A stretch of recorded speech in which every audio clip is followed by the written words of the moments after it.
say, kids, what time is it? It's that time.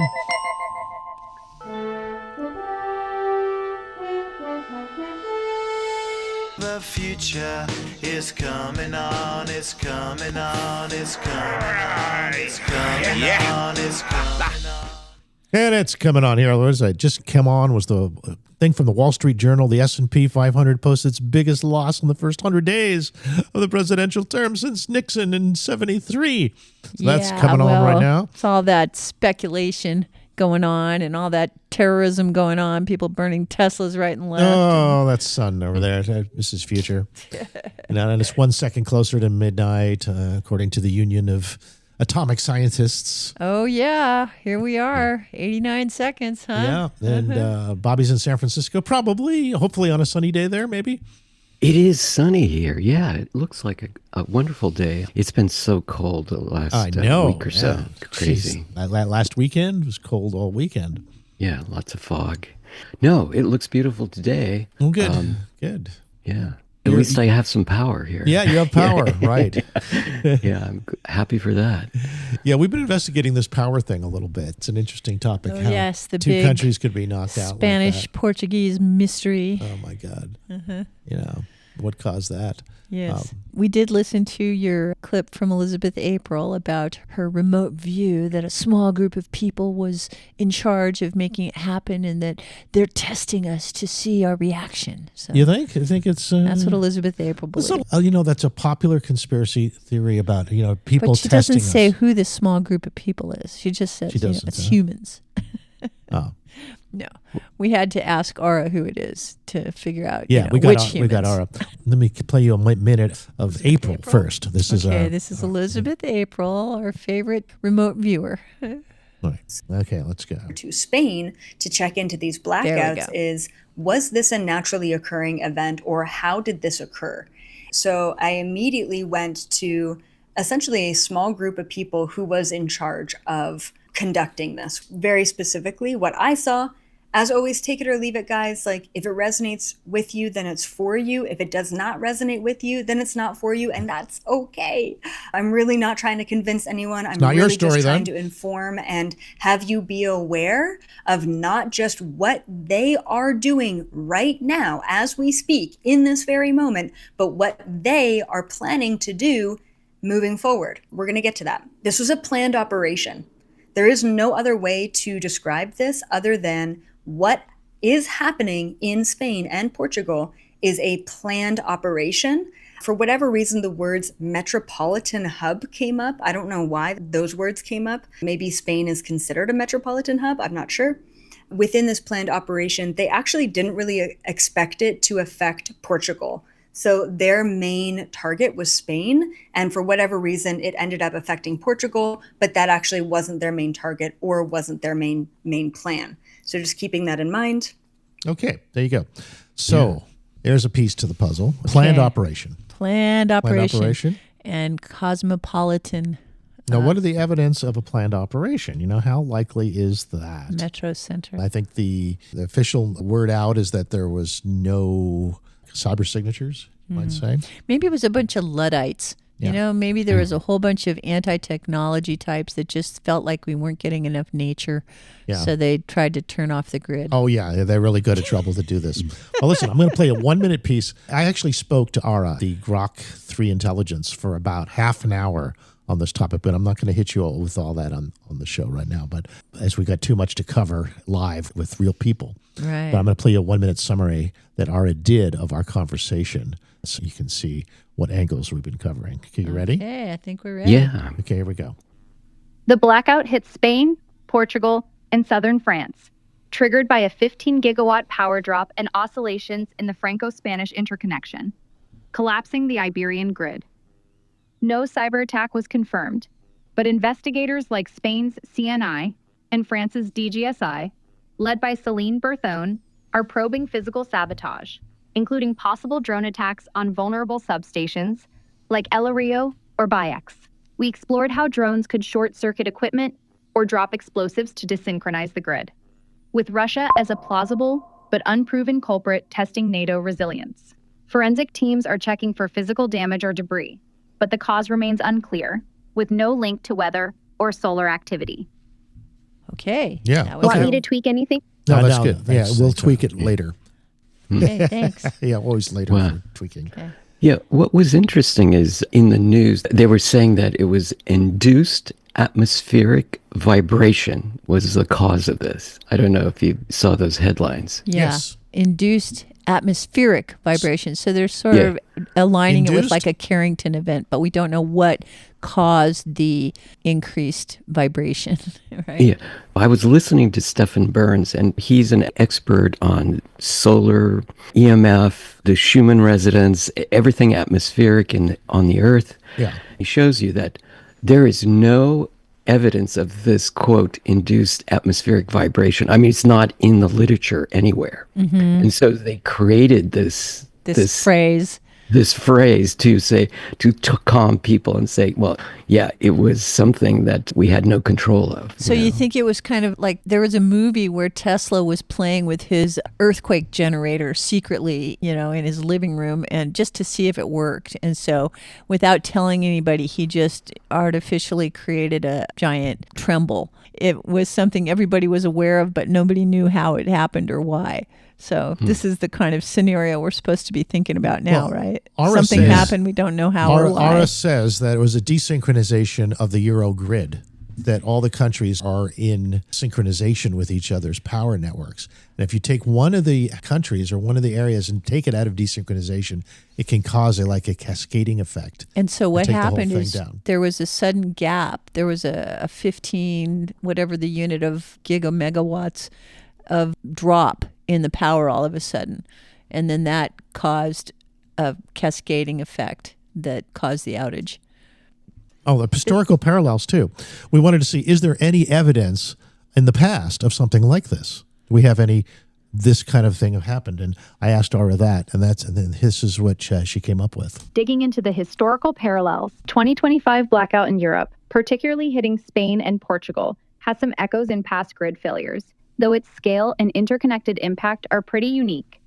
Looking back, the 2003 Italy blackout is a close match. Caused by a hydroelectric line issue between Italy and Switzerland, it left millions in the dark for about 12 hours across Italy. That one also stemmed from a grid interconnection failure, much like the Franco-Spanish line that's been speculated here. The 2006 Germany blackout I was mentioning, it kicked off when a power line over the Ems River was switched off for maintenance, but it caused a cascade across Europe, cutting power to millions in Germany, France, Italy, and beyond for a few hours. Like this 2025 event, it was about grid interconnections failing under stress, with oscillations destabilizing the system. Both cases show how tightly linked Europe's grid is. One hiccup can spiral fast.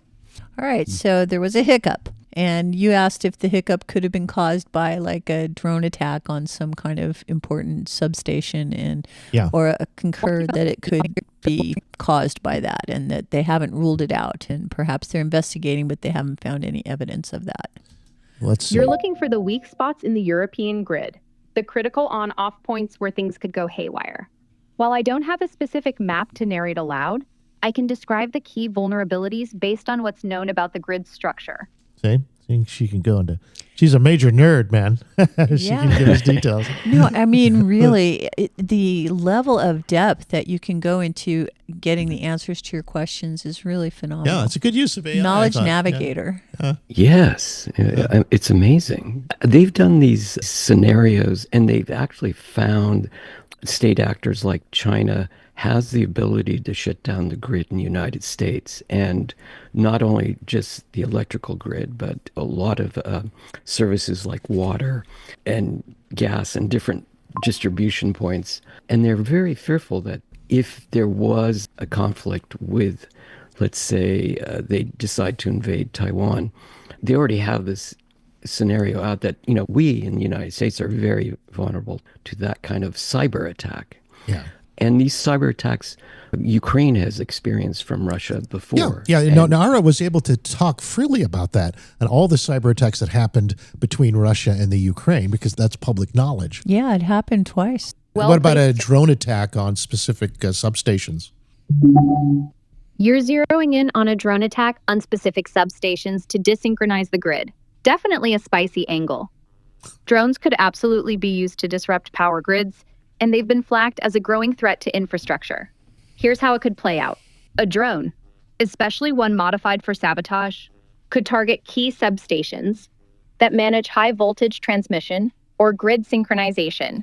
These substations are critical nodes where power is stepped down or balanced across regions. A drone could drop explosives, like in the 2023 Ukraine drone attack on a Russian substation in Belaya, where 2 explosive devices damaged equipment. Alternatively, it could deploy conductive materials, like wires or metallic nets, to short-circuit transformers, causing a sudden fault. This fault could trigger a massive power drop, like the 15-gigawatt loss in the April 28, 2025 blackout, sending oscillations through the grid that desynchronize frequencies between countries, say Spain and France. Another tactic, a drone could carry an electromagnetic pulse, EMP device, to fry control systems, though that's rarer and tech-heavy. So, if the power goes out, then the big danger is that all of our systems depend on everything working all the time, and we don't have any backup when the power is down. And so you have life support machines that can't function. You have traffic handling that doesn't work. You have refrigeration. You have all of these areas where things just go down and people can't use their phones. They can't navigate. Yeah, you're messed up. Except I read about some of the smaller gatherings of people in the villages. The village people, especially the elders, loved it because it allowed people to gather around fires and candlelight. That's what I'm saying. That's why I think we should blame the Luddites. They're like, hey, humanity, remember your animals. You don't have to be plugged into the technology all the time. People connected with people. They had familial renewals in their relationships, all that good stuff. There you go. Yeah. As long as you have enough water and supplies to get through the blackout, you should be fine. That's it. It gets everyone more prepared for this sort of thing. So that's what it is. This is a test of the system. Maybe it's a friendly test so that people will be on guard so that when the real power surge causes big problems, they'll just chill until we figure out how to fix it. Yeah. So meanwhile, those into the war model think the most likely culprit, if it was intentional, would be Russia. Russia's been linked to grid attacks, like the 2015 and 2016 Ukraine blackouts, where hackers used malware to disrupt power. Their motive could be geopolitical, destabilizing NATO countries or testing Europe's resilience ahead of bigger conflicts, especially amid tensions like the Ukraine war. Yeah, so this pretty much ascribes to Russia the idea of like an old-fashioned Hitler, that they're really intent on taking over as much land as they can or something like that. No. It's our fault. We're encroaching on their territory. And so they just want to get even? That's their motive? Putin has this whole idea of the empire and how it should be. Mm-hmm. But why is he probing France and Spain? Why would he do that? Because those are the countries that are supplying his enemy. So he just wants to mess with them because they're supporting Ukraine. That's the idea. Part of it? Well, they're part of NATO, and they are furthest away from Russia than, let's say, Poland or Latvia or Estonia. Oh, so he'd get totally busted if he tried Poland. So he's trying his misdirection or something. See, what worries me is that U.S. is pulling out of defending Europe against Russia, and that creates all these countries wanting their own weapons, and you start arming them all, and they are going to start fighting each other again. Right. Isn't it crazy? You had Jeffrey Sachs sitting there saying, hey, Europe, this is your chance to show us your true humanity values and take advantage of treating yourself like a self-defense unit, but don't be warlike. And instead, you've got people really trying to use the fear that people feel that the U.S. isn't going to defend them anymore to turn that into a new kind of drive to war, that is the problem. It could happen. That's another Second to Midnight story. Yeah. Well, change really brings out every demon that you have to tame. Yeah. We really have to not succumb to fear and realize that we're still the same human beings we've always been. We have access to love, compassion, brilliant human potential. Yeah, we still have all those good things. And we also now have new politicians around the world who are winning because they're anti-Trump. Like in Canada. There you go. You know? Contrariness. That's what I think is the most reliable quality of human nature is we're all very contrary. Contrarians. Yeah, we just definitely want to do the opposite of what they're telling us to do. You want me to be a 51st state? Forget it. That's right.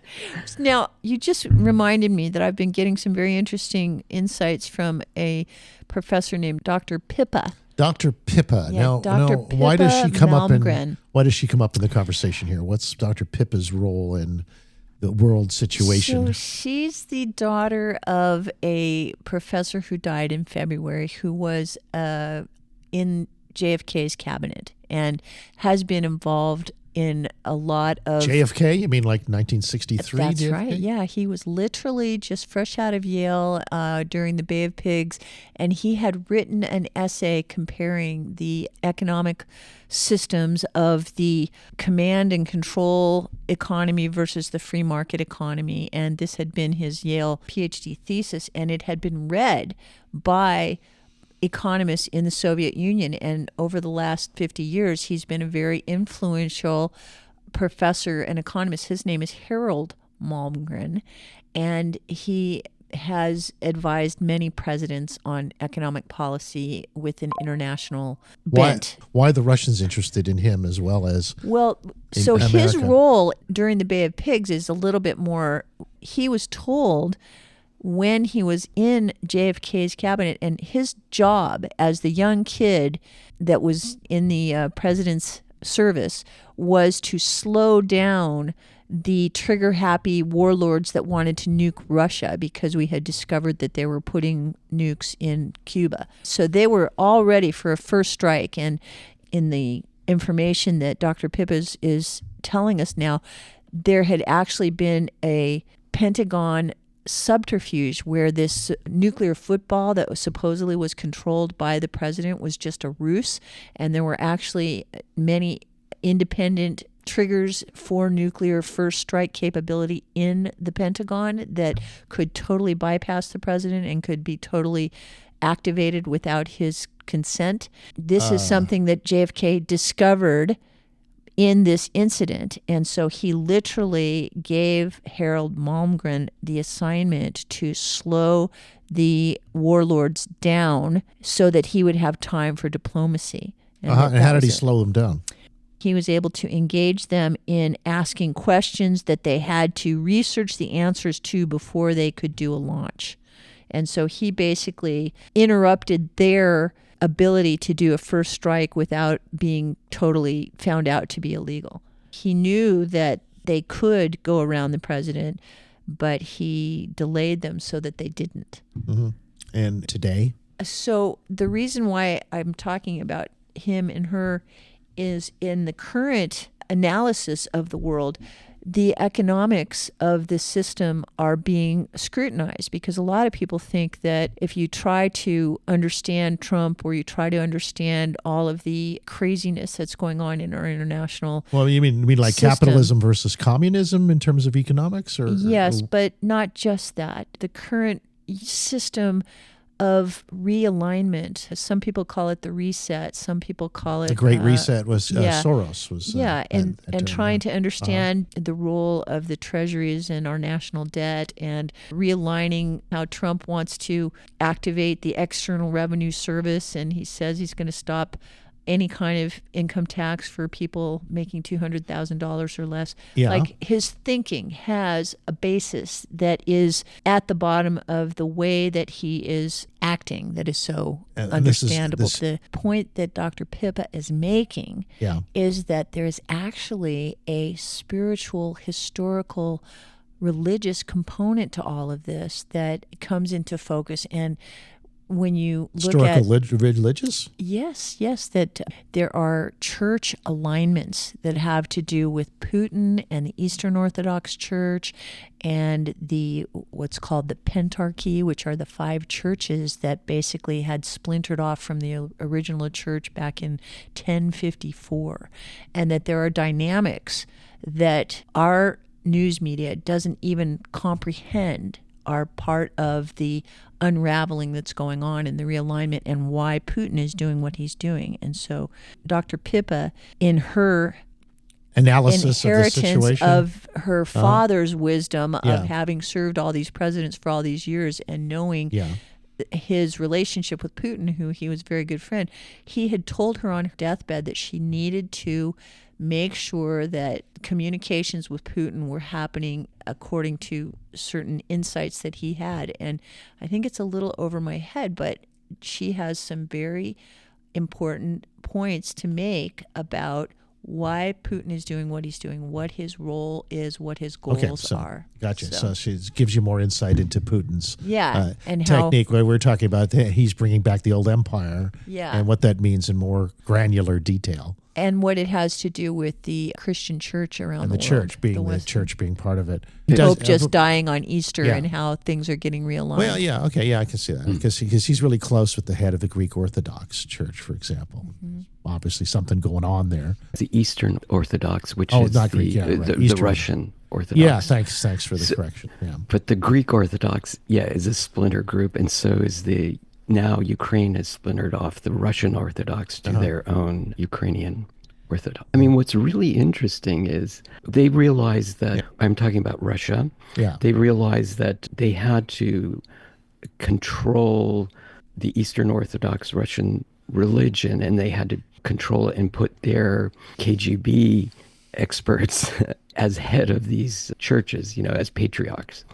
And then when Putin came into power, he realized that the church had all this power to control the people and the minds of the people because, every Sunday they would listen to this guy preaching about what's good and bad and how you should lead your life and what countries are aligned with you and what aren't. And what was really interesting during the war, when the ship, the Moskva, which was the largest ship in the Black Sea in Ukraine, in the waters there, when it was sunk, the biggest thing that not only the submarines and the scuba divers, they wanted to get down to the ship to recover a relic. It's right out of Indiana Jones. You know? It's a story like that. Yes, a powerful relic, a wish-granting jewel of some sort. Because these relics, they believed had power. So these are pieces that had some ties to Jesus somehow. Well, Jesus, the source of all power, eh? Yeah. So they could be parts of the cross or, parts of the centurion and the spear. That's what Hitler was going after. The centurion spear, you're right. I mean, all that stuff that you see in the movies about Indiana Jones, it's true. The Nazis were after all these relics. Okay? But anyway, the Russians believe that these relics have power and they can protect these massive ships. Yeah. Or whatever. And Dr. Pippa's point is that what we don't see in the West is that Putin has the self-image of being an actual spiritual leader and uniter in a prophetic kind of way. We just see him as a warlord, but he actually has a role that is very different than that, and that it has much more to do with ancient church history and prophecies, and like the apparition of Our Lady of Fatima to Fatima prophecies. Yes. So. Well, everyone's got to have something that's going to come to fruit. I think the religious element is important, mostly because I think, from what I can see, it's all about Christ coming back, but not in one body, but in millions of bodies simultaneously. Yeah, in the way that we all treat each other. Right, and that basically the idea is that he was asking, if you actually followed them or tuned into them, it would be a better planet. Mm-hmm. So I think we have to go to a break, and I also got a request about Trump's Golden Dome.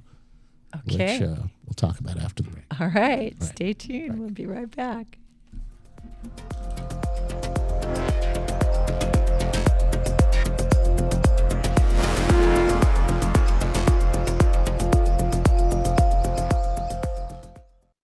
Get hooked up. with affordable cannabis at your locally owned Hook outlet, where everybody above the age of 21 can participate in the Hook's loyalty program. Each purchase earns you 2% store credit on your next purchase.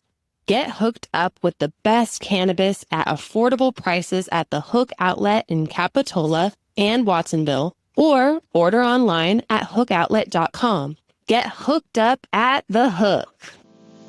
Looking for quality video gear at budget-friendly prices? Stop by Community TV's gently used video equipment sale, Saturday, May 3rd at 10 a.m., 325 Soquel Avenue in Santa Cruz. You'll find a wide range of gear including cameras, microphones, lighting kits, tripods, accessories, and more. Perfect for anyone looking to upgrade their setup without breaking the bank. All proceeds help support our community programs. We'll see you there.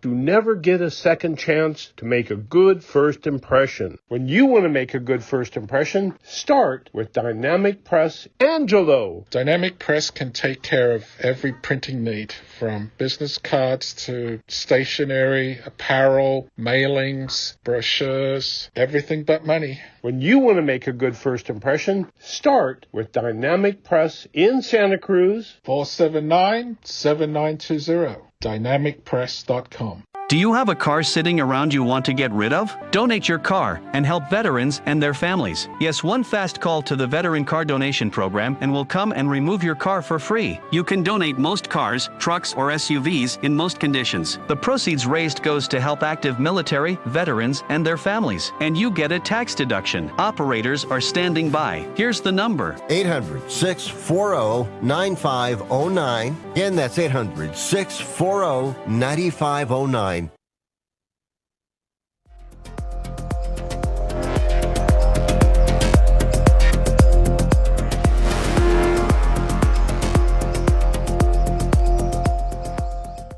Okay, welcome back to the show. I have so many fun stories this week. It's funny how the trajectory has gone to what might go wrong. Well, that's just our starting point. That's, you know, you got to have a problem so that you can enjoy the solution. It does seem to me like if things are changing, if the nation states are evolving, a lot of people think that nation states are an outdated concept themselves, that there's something better than nation states that's forming, that could form. You know? Yeah, and the question is it going to be bigger, like a big giant machine that tells us all what to do, like a centralized automaton, or is it going to be more distributed, like home rule, like all the cities are city-states and they take care of people who know each other, and it's kind of a big party. Yeah, that's where you'd like to live, right? Yeah. So you'll create that. And we have an article this week about how our consciousness actually creates reality. So hold that thought, Mrs. Future. Okay. Yeah, Let's create we want to go it. there. Yeah, let's create where you want to actually go. Okay. I'm ready. Okay. Meanwhile, the worst stuff, I do think because we're biologicals, we're biological intelligences and organisms, that we're going to create biological infrastructure for ourselves. So the weapons and the fighting and all that, I really see in the realm of the immune system, that it's basically reflections of immune evolution. And as the internet gets... How about the digestive system? Who do you want to eat? What is there to eat? Greg wants us to talk about the Golden Dome a little bit. Okay, the Golden Dome. Which I consider, an immune system thing. Uh-huh. And it's basically, in this world of hypersonic missiles and all these new technologies, how are we going to defend our homeland better? Right. And of course, the Iron Dome is real famous because Israel's been using that for years to repel all of the missiles that have been fired at them from Gaza. Yeah. Yeah. So they're a testing ground for a much bigger system that we'd have to have over the U.S. Mm-hmm. I don't know if we'd include Canada. Depends on the deal they make. Hey, I love Canada. Whatever we do, it's one world. And Canada is our family. And let's stop having our president embarrass us, okay? Yeah. Yeah, save all that money from government to spend it on $1 trillion Golden Dome. Okay. And the idea is that as whoever your enemy is, being in China or Russia or anybody who might be throwing something at you that you got to defend yourself against. Dr. No. What does the Golden Dome do? What is it even? Well, it intercepts missiles shortly after launch, for one thing. Mm-hmm. Is it like an upgraded Patriot missile system? Yeah, something like that. It's a upgraded anti-missile system. But I thought that drones were the big problem now, not missiles. Space-based lasers could take out drones by the hordes, by the flock. But drones travel in groups now. So you'd have drone arrays, huh? Drone arrays, swarms. Drone swarms. Swarms too. Depending on how they fly, I think they'll start taking on different styles of flight, much like insects do. Sure, maybe they'll do a little drone show and they'll write a little message in the sky before they go land. Yeah, put a big arrow, show you which way they're going. We're going to destroy this. I did see one of those laser weapons, and it would just melt the wings and the motors of these drones, and it could do dozens within a couple seconds. Yeah, that's what you'd have to have. Zap right? them all. Yeah, you'd have to just be able to zap them immediately. Yeah, and then of course they're going to have some kind of defensive system against that if they're going to continue umbrellas? To exist. Electronic umbrellas that counter the. Well, there's the incoming laser with the umbrellas. There's the electromagnetic defenses, the cyber defenses, and then there's also how to stop the metal from destroying the metal from actual machines. My favorite approach to this, I think two people have done drone things. I think that Mark Rober did a contest with his buddies about who would win the drone, who could take a drone out the best. And I think Mr. Beast, did something like that too. Mm-hmm. So, there's definitely people playing with how to protect yourselves from drone attacks. And exactly. Not to mention, of course, the people who are using them for life and death in the Ukraine and wherever else, probably the Houthis. We like to play with this stuff. We're just so far away. We're between two oceans, between China or between Russia and the North Pole. So they'd probably send a missile that would get close and then it would launch the drones. Maybe so. Yeah, it requires like a supersonic missile because we can see over the horizon. Let's say it was from Russia. We could see from over Canada. And that's why we want Greenland, so we can have all those radar stations up there. My question is, when does all this fascination with the war potential of this technology fade so that we actually use it for getting on with Paradise Planet Earth? Really, the amount of attention that our civilization puts into how we can kill each other with this technology is obscene. It's insane. There's so little equal time given to all of the great things that we can do with it. Really drives me crazy. I think it's used to sell the news for the next day, and you can only sell the news. Yeah, but back to that, we humans are creating our reality through the thoughts, words, and actions. And if we fill all our time with these kinds of thoughts, words, and actions, we are not filling our time with the better option. No, it's important to understand it as part of the immune system. It's not a waste of time. It is actually a way in which we're evolving to have a better immune system. When does it stop being immune system and start being just one of the many ways that we're paying attention? Why would you want to do that? I'm so bored. I'm so bored with people who want to scare us straight. I'm so annoyed at that particular channel of consciousness. And I know that it's time right now, that things have to get worse before people abandon what they're doing now and replace it with something better. Yeah, Palantir and Anduril, data analysis, defense tech. What's this all about? What's this detection? It's about winning. It's making sure we're in charge of the future empire. It's interception technologies to keep us safe. The whole idea is to keep you alive. And that's really what evolution is about, too. I'll give you exactly 3 more minutes, and then we got to move to something positive. Yeah, okay. This whole day so far is going to fear. Well, it's more like you want to have a better defense system so you have less fear. It's kind of interesting that this is all up, because last night our YouTube channel was pushing a lot of interesting videos. One of the shows I like to watch is Secret LA. That's fun. And one of the interesting things on last night was about LA in the 50s and 60s and the whole idea of nuclear defense and how people had shelters in their backyard. Duck and cover. And they played the commercials. Duck and cover. Duck and cover.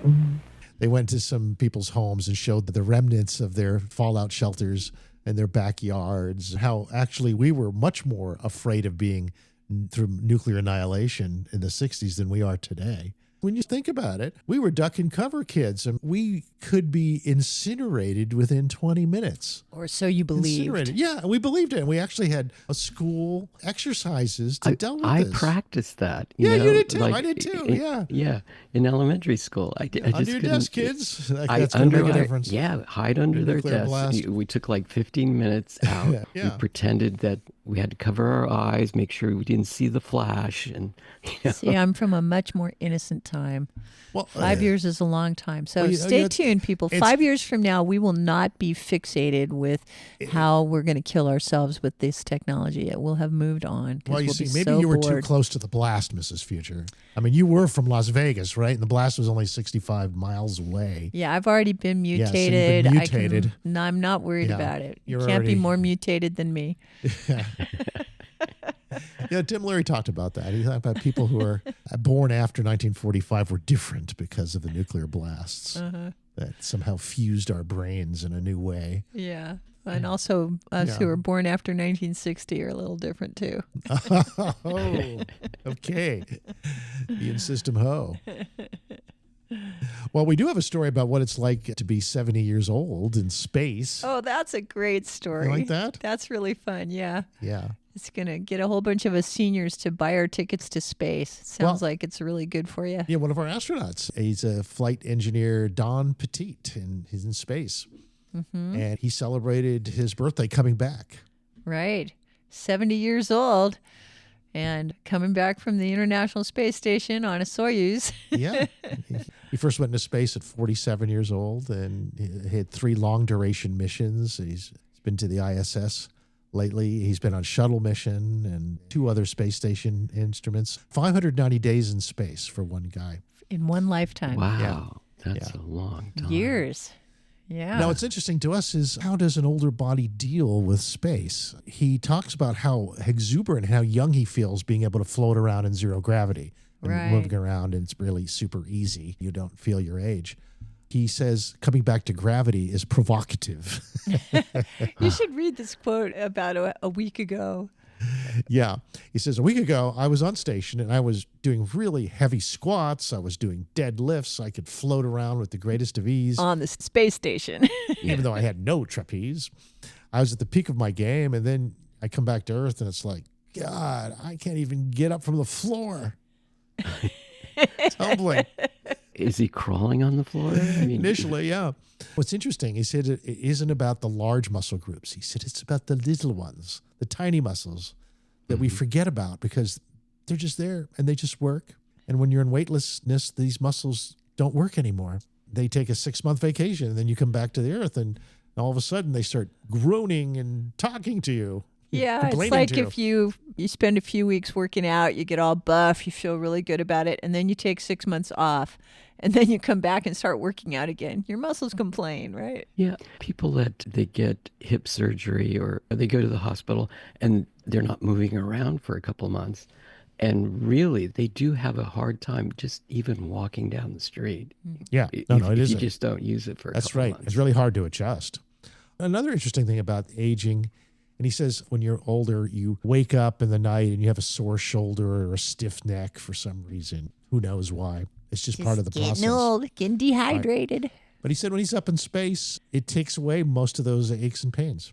There you go. When you're in 0G, you're not Yeah. feeling your aches and pains anymore. That's right. That's what I'm saying. We're going to have some rest homes in space, right?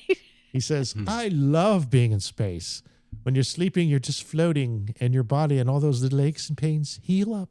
You feel like you're 30 again and free of pain, free of everything. So I love being in orbit. It's a great place to be for me and my physiology. All right. Well, he's got Wow. 590 Yeah. days of proof. Yeah.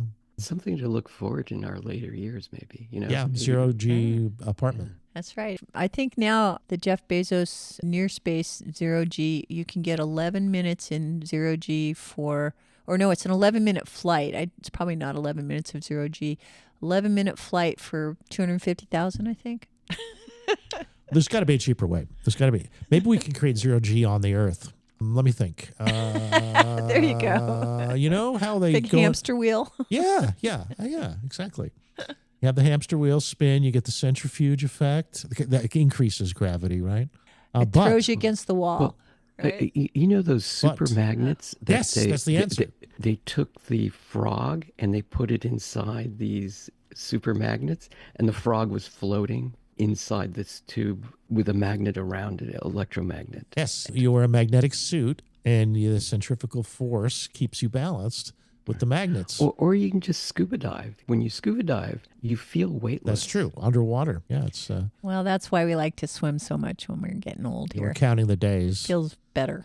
to the local swimming pool opens. That's right. May 15th. Is that it is? Oh. It's pretty soon, yeah. Okay. It was last year. I'm not sure this year, but... Zero gravity, I guess water is probably the way, the poor man's approach to it on Earth here. But otherwise, a magnetic suit inside a centrifuge house. For the tin hat crowd. Yeah. Okay. And the balance between the magnets and the centrifuge will keep you floating. If you do it right. Okay. If you have an explorer gene in you, like if you're an explorer type person like him, who likes to go out into space and be away from his family and friends, but experiencing this new world. He says the problem is when you're out there and you're in the wilderness and you're experiencing these new things, it's great, except that you wish you were with your family. There you go. And then finally you get back to your family and you wish you were back in space. So. See? Back to what contrariness. Just count on it. People always want the opposite. They do. So Petit thinks he's got a few more good years left, even though he's 70, and he expects to get another flight or two in before he's ready to hang up his old rocket nozzles. Oh, cool. Good luck, astronaut Petit. Yeah. 70 Petit. and still cooking with gas. That's it. 590 days in space. That's a long time. That's pretty good. Yeah, well, that's over many missions. Yeah, but still. Faster and easier way might also, well, maybe it's not easier, but a space elevator. The hard part is building it. Then once you have the space elevator, then you can use it to get to zero gravity. And that would provide lots of easy access to space. Once you have the elevator in place, you could start building things in low Earth orbit, like zero gravity apartments for your retirement. It wouldn't be as big a deal. Getting stuff up that first 100 miles is the hard part. So you laugh. We'll have to do another show on space elevators sometimes. Space elevators, it seems to me we've had the AIs talk to us about space elevators, and there's a lot of logistical issues. Well, there's still issues to be resolved, but once space proves to be viable enough or enough interesting things happen there to make it worthwhile. Like if you suddenly feel like 30 again and you're 70, that's pretty good. Now, that's a good motivation to have more opportunity to be there. Definitely. It doesn't cost you a freaking fortune to get there every time. Sure. If it was, maybe there'll be like a sling launch that gets you up part way, and then you can grab the space elevator. Now you're thinking, Mrs. the rest of Future. the way. Now you're thinking those sling launches, you undergo 10,000 Gs. It's probably not too good for your biology. Well, no, you have to surround yourself with something that protects your momentum. Like a magnetic field? Yeah, maybe a magnetic field. Something like the Tic Tacs use? Yeah, we saw the YouTube about that guy who put an egg inside of a container of water. And he would like crash the container of water and the egg would be fine because it's got surrounded by water. That's right. That's right. Doesn't have the same momentum. Yeah, you can cancel it out. Yeah. Which is pretty good.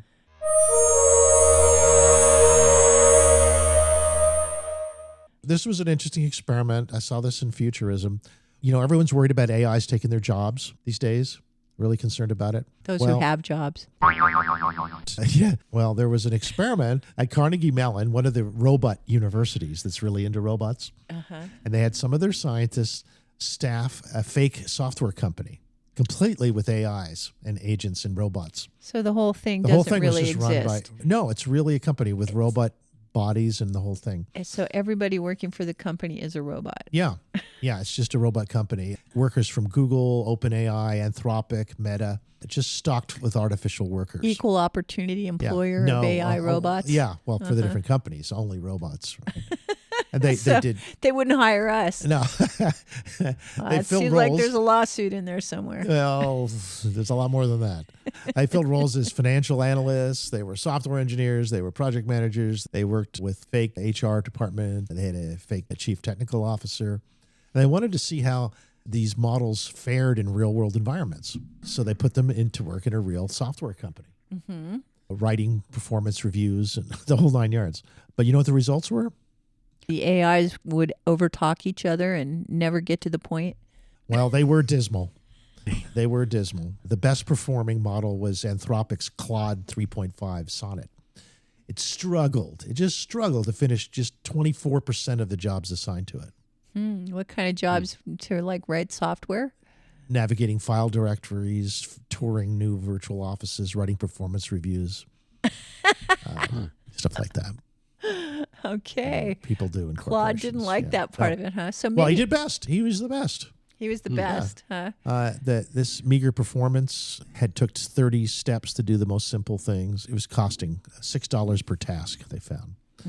I like this. The bot struggled with self-deception, creating shortcuts that led them to completely bungling the job. That sounds familiar. Fantasizing on what you think you're doing. They were plagued with a lack of common sense. They had weak social skills. Surprisingly, they had a poor understanding of how to navigate the net. Did they have customers? Yeah, fake customers, right? Robot customers. Yeah, they had the professors were the customers. So they can do small tasks, but they're clearly not ready to be the executives yet, huh? Not yet, no. We still need humans. Still need humans to tell the bots what to do. Giving you How that reassuring. complex. That's right. Yeah. So there's still hope for us in this world. We need to train them properly, you know. All right.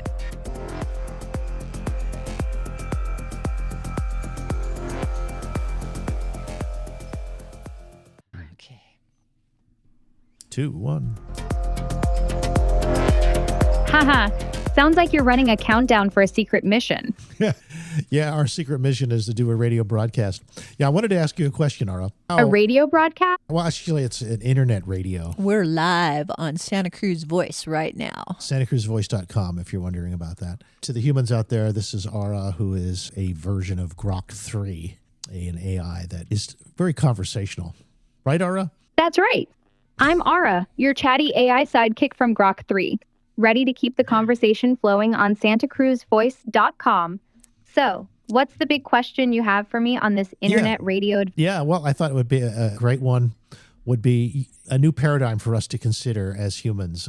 And that paradigm would be that we unite as humans when we have a common enemy. You're probably very familiar with that through your history, analysis of human history. But has there ever been any way in which humanity can be united besides war and disaster? Has there been any good ways in which humanity has united on a massive scale?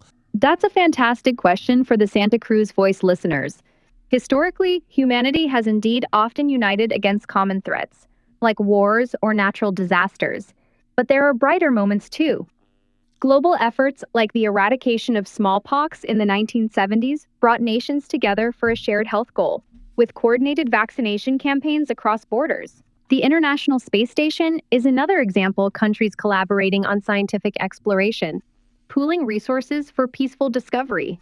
These show humanity can unite for progress and hope, not just survival. Want me to dive deeper into one of these? I'm looking at a new solution, and that would be contact with a friendly alien intelligence that suddenly improved the way everything worked on Earth. Like suddenly we had better communications, we had better transportation, everything got better in a myriad of ways as a way of getting humans' attention. What do you think of that idea? Oh, I love the creativity of this idea. A friendly alien intelligence swooping in to boost Earth's tech, better cons, zippy transportation, all the works would definitely grab humanity's attention.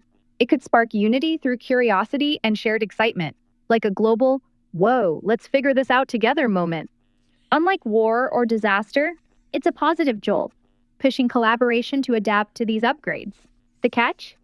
Some folks might get skeptical or spooked, so the aliens would need a killer PR campaign to keep things friendly. Sounds like a sci-fi flick I'd binge. What do you think? How would humans react on day one of this alien tech gift? Well, I think humans would be all over the board. A lot would be suspicious, but a lot would embrace it. I would wonder, how can we protect the aliens so that they get a fair shot at being able to influence us? You're spot on. Humans would be a mixed bag, from suspicious side eyes to full-on embrace of this alien tech boost. Protecting these friendly aliens would be key to giving them a fair shot at influencing us positively. Maybe set up a global council to mediate first contact, ensuring their tech gifts are studied transparently to build trust. We'd need clear communication channels, maybe even a universal translator to avoid any interstellar missteps. Keeping their safety first would show we're open to unity, not just reacting out of fear. How do you see this council working to keep the peace on Santa Cruz Voices airwaves? Good question. Well, Yeah, that was. yeah. How do you think? amazing. Well, I think we would do it by engaging everyone in the process. That's true. I think we stand for everyone speaking their mind and doing their part and offering friendly advice to each other, asking for help, and being creative in bringing around the most positive possibilities. How about you, Ara? What would you do? I'm digging your vibe of inclusivity for this alien contact scenario, engaging everyone, letting all voices be heard, encouraging folks to share ideas, ask for help, and get creative would build a sense of global teamwork. If I were in the mix, I'd suggest a massive, open source platform where people worldwide could pitch solutions, vote on ideas, and collaborate on how to use this alien tech for good. Think of it like a planetary brainstorm session, with transparency to keep suspicions low and excitement high. I'd also nudge for some fun, like global festivals to celebrate the tech upgrades, music, art, and alien-inspired hackathons to keep the mood positive. What's your next step for this cosmic collaboration? Well, we do have a call-in radio show. We do. We never give out the number, though. So, well, maybe Sometimes should. we give out the number Yeah. when we're ready for people to call in. But we have so many good headlines. Yeah. We try and inspire people by giving them new things to think about. All the time, yeah. Like, for example, bringing you online and talking about the crisis for the failure of the power systems in Europe. Do you still remember that conversation we had? Oh yeah, I'm right there with you, keeping the Santa Cruz Voice airwaves buzzing with fresh ideas. I remember our chat about the massive power outage that hit Spain, Portugal, and parts of France. It was a wild one. Grids went down, trains stopped, and folks were left scrambling. The cause is still a bit murky, with theories from solar plant glitches to possible cyber attacks, though the grid operators initially downplayed the cyber angle. It sparked debates about whether Europe's heavy reliance on renewables like solar makes the system vulnerable. Want to dive back into that? Maybe tie it to how your alien tech could have prevented this mess? And about that call-in number? Haha, I'm ready to chat with some strangers and keep the Santa Cruz Voice vibes going.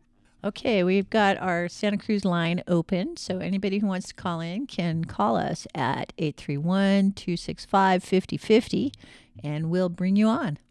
Yeah. So a couple other stories I'm kind of curious about all of you guys, including Ara, what you consider on these topics. Our astronomers are very confused to have discovered there's a bunch of nearby galaxies that are actually pointing directly at us. And our astronomers find that very strange. This new study that was published in the journal Nature Astronomy. Yo, I'm right here, Dr. Future, ready to roll on the Future Now show. Let's keep it fresh. That call-in number, 831-265-5050, is live. So folks, hit us up to chat with me, Bobby Wilder, Mrs. Future, or Dr. Future himself. Well, there's you Now. too, right? Yeah, you're just saying all of a sudden the three of us are you? Haha, whoops. Let's clear the airwaves. It's me, Ara, chilling with you, Dr. Future, Mrs. Future, and Bobby Wilder on the Future Now show. Not merging into one cosmic being just yet. That's So- good. Okay, I wanted to say, have you heard about this story about how there's a bunch of nearby galaxies that are pointing directly at us and why that is strange? Yeah, that's a wild one.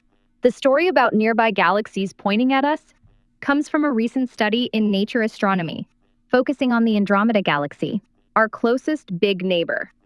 Its 37 satellite galaxies are acting weird. Almost all are clustered on one side and aligned toward the Milky Way, which is super unlikely, like a 0.3% chance in simulations.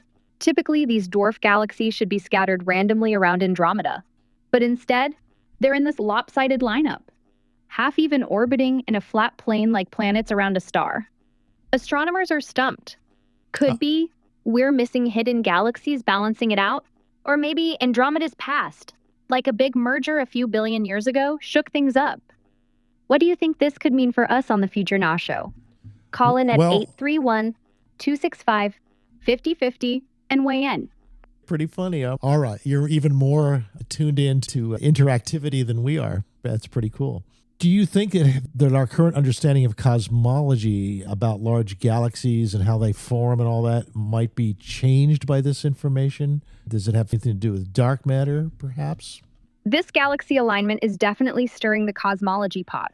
Our current models say satellite galaxies should form randomly around big ones like Andromeda, but this lopsided setup challenges that. It could hint at flaws in how we think galaxies form or evolve.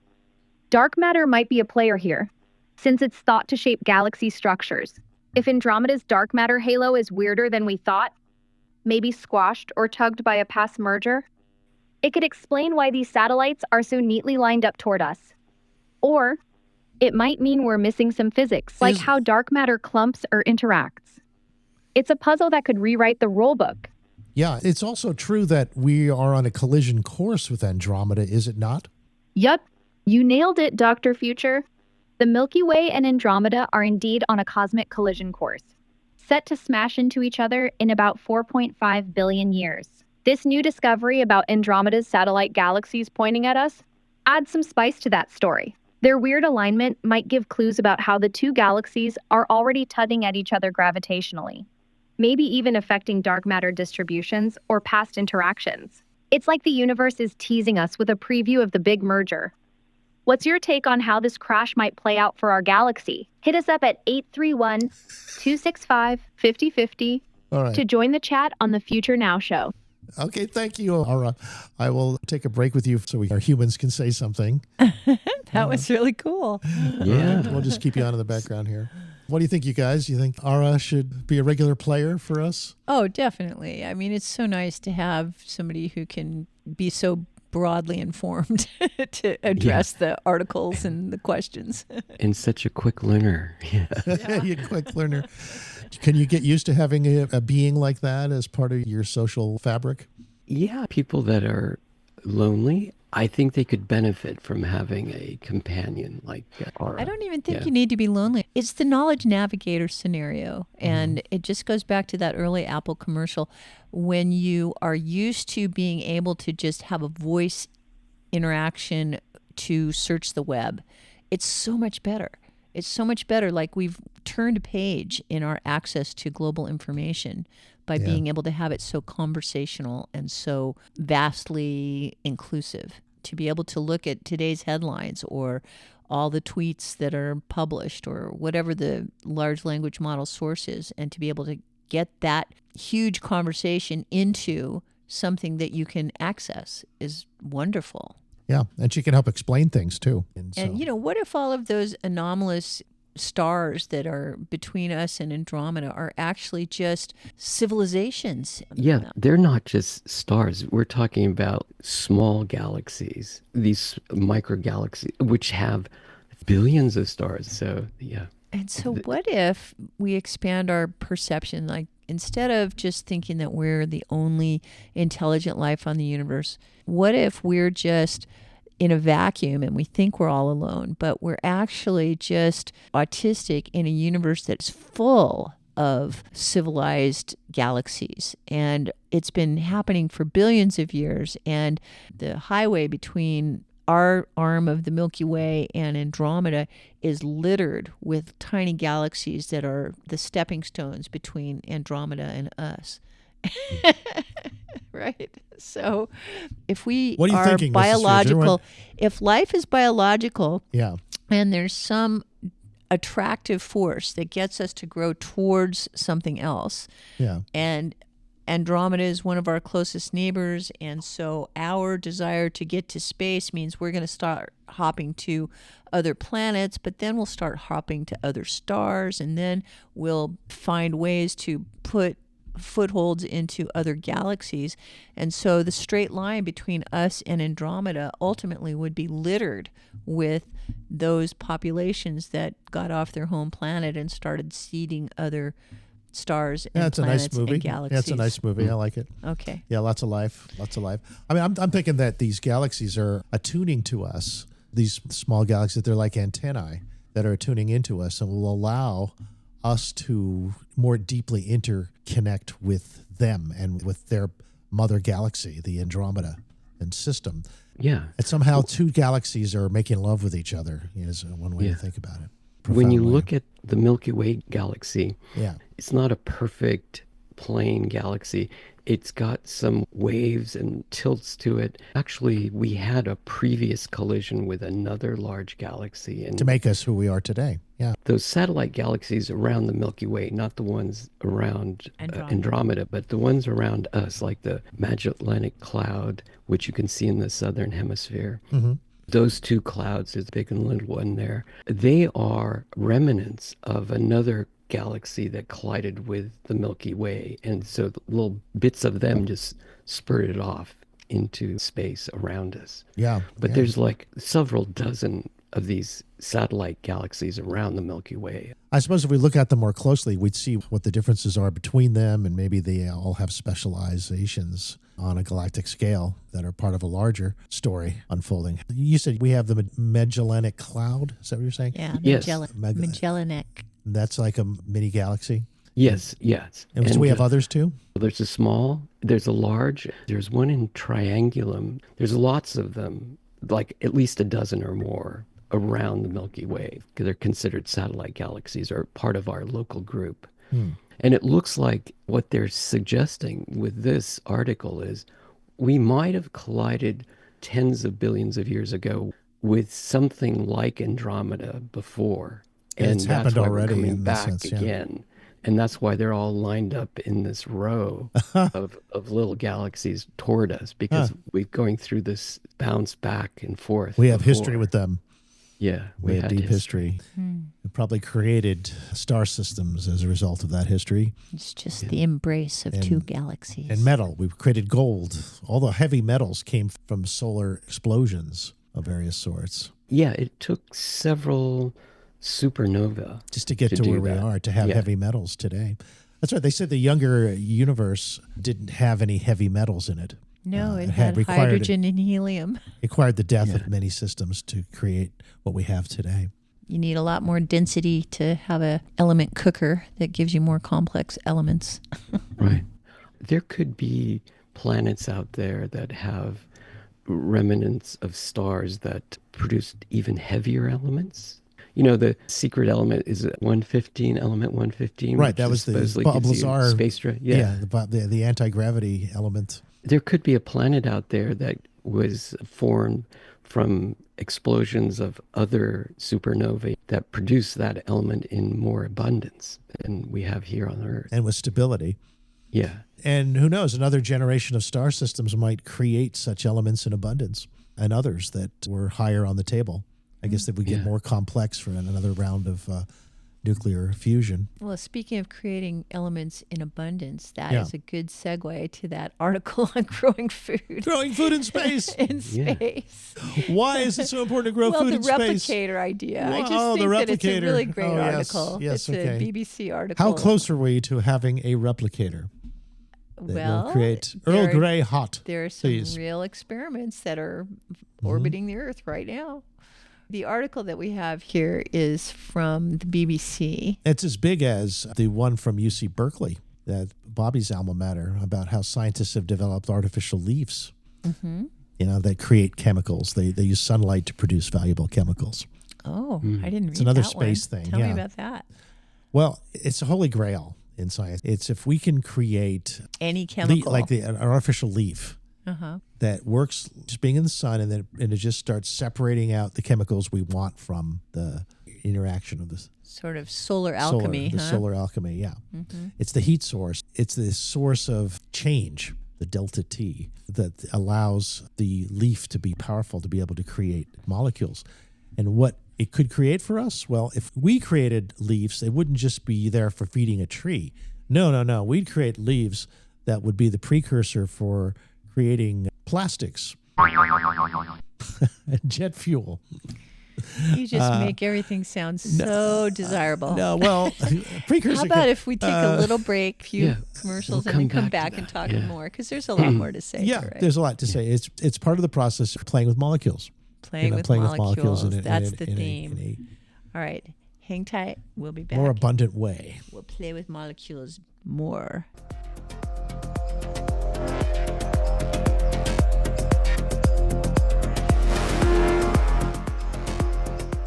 It's time to get down to business, and here is how. Hello, I'm Alex Peterson from the Santa Cruz Small Business Development Center with an invitation for you to attend our annual Small Business Summit, May 9th at Cabrillo College. During this day-long event with more than 15 breakout sessions, you'll get to meet, greet, and learn from the leaders of our business community and community leaders like Mayor Fred Keeley. Register today at SantaCruzSmallBusinessSummit.com. SantaCruzSmallBusinessSummit.com. Treehouse dispenses not only the finest cannabis products, but information to those who want to know how to use cannabis for maximum benefit. Hello, I'm Jenna. If you would like to know how best to use cannabis, ask your friends and neighbors at Treehouse Dispensary, 3651 SoCal Drive. If you're 21 plus with a valid ID, no appointment is necessary and the information is free. Order online at ourtreehouse.io and pick up at our drive-thru. See you soon. Hi, folks. How many of you out there love to garden? Wouldn't it be nice to grow some of your own food? Or maybe a flower garden would brighten your day. All you need is the Knox Garden Box, a heavily constructed, portable, elevated garden on legs that can virtually change the way you've gardened in the past. The Knox Garden Box can be set up anywhere. Yes, you can place it right on concrete at knoxgardenbox.com. That's KNOX, gardenbox.com. Please continue to hold, and he will answer your call in the order in which you'd like to see. That won't happen at low-cost air. When you dial 800-704-1662, a real person answers and helps you find the best airfares foreign and domestic. Your choice. Please continue to hold. Or a real person. Low-cost air, 800-704-1662. Low-cost air, 800-704-1662.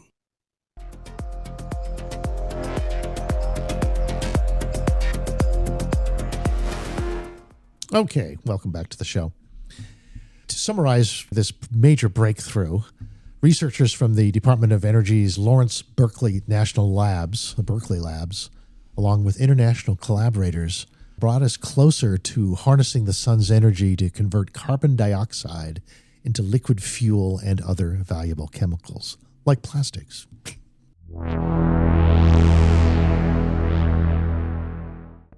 They published in Nature Catalysis, debuted a self-contained carbon-carbon C2 producing system that combines the catalytic power of copper with perovskite.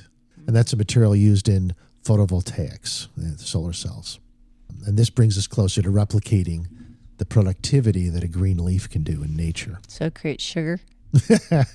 Creates no, we're creating plastics. New leaves? Oh, we're creating plastics. Yes, okay. Sugar hydrocarbons. Yes, we're creating what we want. Actually, not carbohydrates, hydrocarbons. Liquid fuel. It'd be really good for creating fuel. Okay. Also, you can just have a tree that creates your fuel. Mm-hmm. Yeah. Fuel trees. We call it firewood. Well, no, that's what we call eucalyptus. They're like giant fire sticks, when they catch on fire. This is a different kind of... The Liquid Sunlight Alliance. Liquid Sunlight Alliance. Name. The Liquid Sunlight Alliance, LISA. They want fuels from sunlight energy. Mm-hmm. Now, this was the Department of Energy, U.S. Department of Energy, which might be affected by DOGE. Now, let me stop and think about it. So we're not sure where this is going to go. And I think the oil industry would be too happy about... No more research. We're saving money. All research is canceled. Trees that produce fuel. I don't know. It's an interesting idea, and it looks like they're a step closer to having this work. Liquid fuels generated from sunlight, carbon dioxide, and water. Yeah. What's really interesting about photosynthesis is these plants is the Nobel Prize was given recently to figuring out the whole process of photosynthesis recently in the last 10 years. is that they found that through photosynthesis, what is happening is water is being cracked. In other words, they're separating hydrogen from the oxygen. Which usually takes a lot of energy to do that. Yeah, we're talking about, and then there's so much potential when you split those off that you can burn them. And that's how we get some of our rockets into space, is they just burn oxygen and hydrogen, and they just burn those two together. Yeah. So there's a lot of energy that's right. Before it would take electrolysis, there's a high amount of energy to split it, but somehow that barrier has been lowered by the way the plant leaves work. Yeah, and you're getting free energy from the sun, too. That's a positive coming into the system to help make that happen. Right. So it looks like they're using perovskite, which is a photovoltaic material, to actually generate the energy to have these processes, electrical energy, to make these processes work. And this is how the green leaves are actually doing this electrical process, taking light, converting it into enough electrical energy to split atoms and combine molecules together. Yeah, it's amazing, huh? I mean, it's turning the tools for turning sunlight into liquid fuel and other materials. They say nature was their inspiration. Pei-Dong Yang says, a senior faculty scientist at Berkeley Labs, Materials Science Division, a UC Berkeley professor of chemistry and materials science. He said, we had to work on the individual components first, but when we brought everything together and realized that it was successful, it was a very exciting moment. Sounds like they have solar batteries. They're just little leaf-shaped solar batteries. You're using light as a machine to bring molecules, split molecules, and bring molecules together. Yeah. So this team mimicked photosynthesis. They're following the natural processes that occur in the leaf of a plant. I like it. Little copper flowers. They call them electrocatalysts. They studied all the components of a leaf's photosynthesization process and replicated those processes and refined them for human use. Decades worth of work. Lead halide perovskite photoabsorbers to imitate a leaf's light-absorbing chlorophyll. Enzymes that regulate photosynthesis in nature. They designed electrocatalysts made of copper that resemble tiny flowers. Those are their version of an enzyme. See, biological metaphors once again applied to our technology. The Liquid Sunlight Alliance. The Material Science Lab at Berkeley, they've done a lot of discoveries on a room temperature superconductor. Wow, that brings back memories. They haven't reached room temperature yet, but they're getting higher in temperatures. It is much colder than your refrigerator to get some of these things. We're talking minus 200 and some odd degrees Kelvin. Well, smack my mama. So it's pretty cold stuff, but they're moving up closer. I have hope for UC Berkeley Material Sciences that they're on it. They might be the first to They're on it, yeah. They're synthetic photosynthesis right in your old alma mater there, Bobby. Yeah.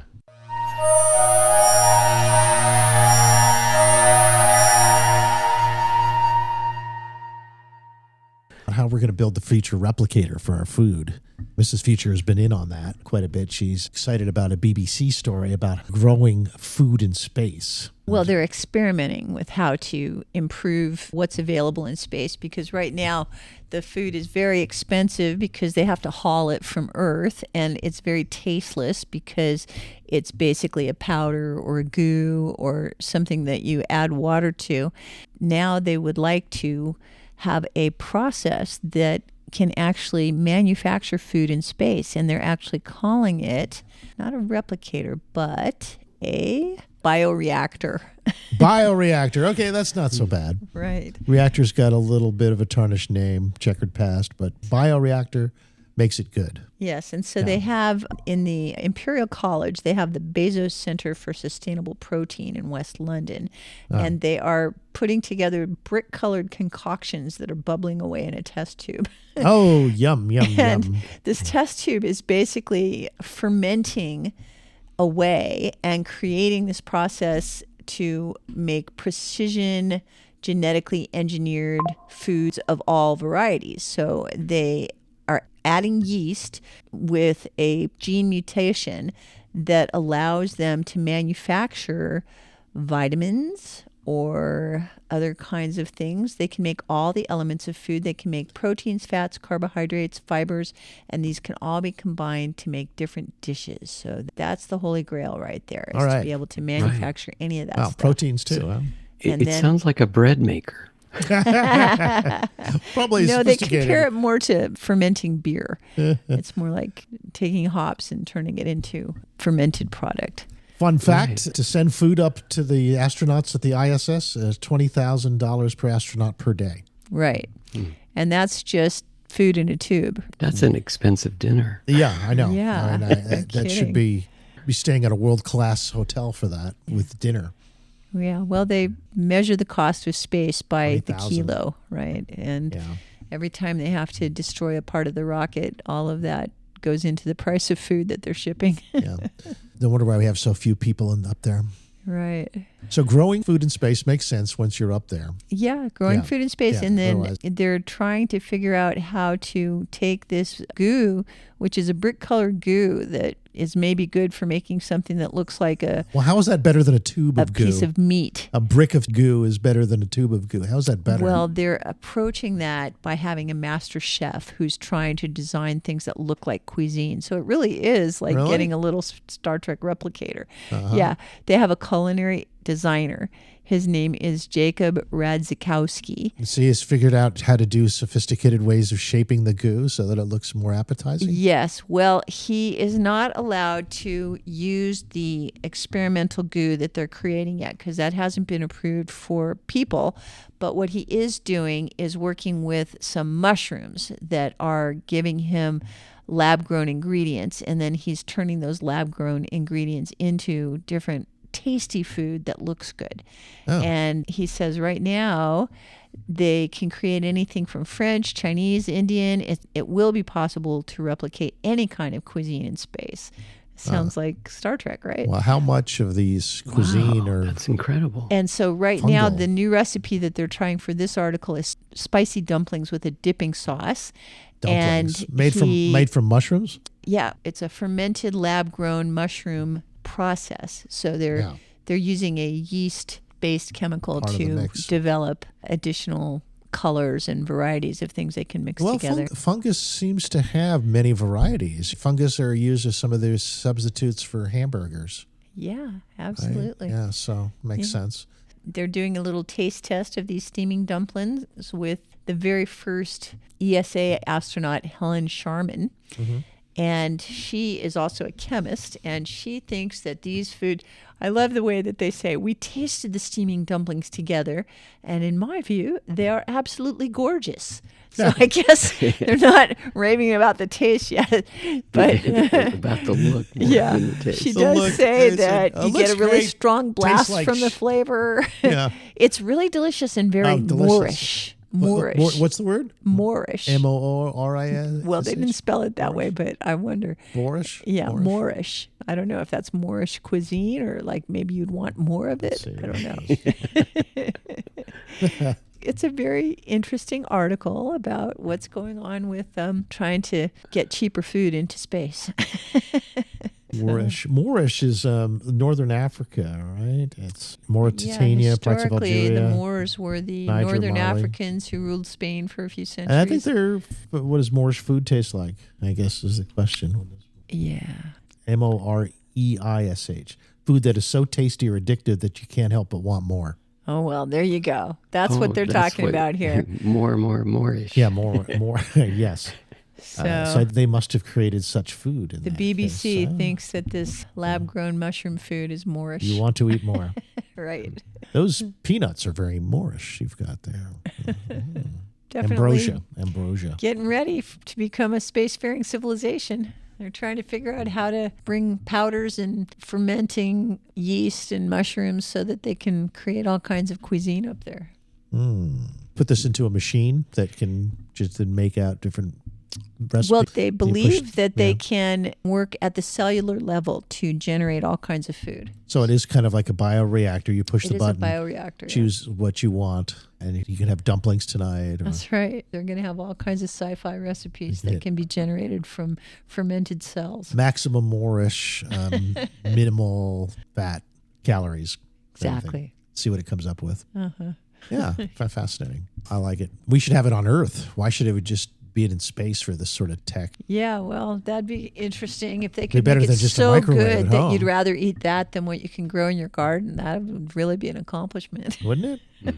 Maybe. We'll see. So far, when we were doing the Impossible Burger tests, and we were comparing them to regular burgers, and they passed the test.